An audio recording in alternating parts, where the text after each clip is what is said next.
Andhra Pradesh పెన్షన్దారులకు good news. ప్రభుత్వం ఉత్తర్వులు జారీ. చంద్రబాబు కీలక నిర్ణయం. ఈ వివరాలన్నీ పూర్తిగా తెలుసుకునే ముందు ఈ ఛానల్ని సబ్స్క్రైబ్ చేసుకుని లైక్ చేయండి. ఈ వీడియోని పూర్తిగా చూడండి. అప్పుడే మీకు కంప్లీట్ ఇన్ఫర్మేషన్ అనేది తెలుస్తుంది. ఇక వీడియోలోకి వెళ్ళినట్లయితే ఆంధ్రప్రదేశ్లో పెన్షన్దారులకు కూటమి గుడ్ న్యూస్ చెప్పింది. పింఛన్దారుల పంపిణీని మరింత సరళతరం చేస్తూ ఉత్తర్వులు వెలువరించింది.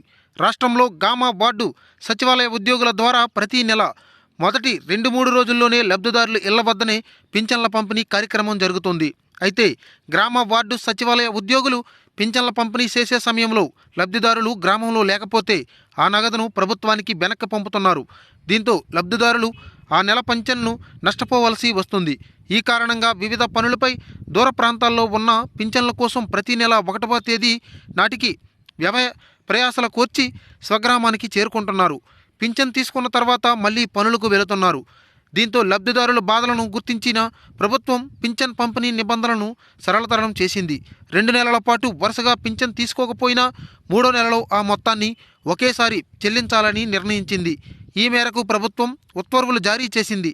అలానే వృద్ధాప్య పెన్షన్ తీసుకుంటున్న కుటుంబ యజమాని మరణిస్తే అతని భార్యకు మరుసటి నెలల నుంచే వితంతు పెన్షన్ మంజూరు చేసే పనిలో ఉత్తర్వులను ప్రభుత్వం జారీ చేసింది.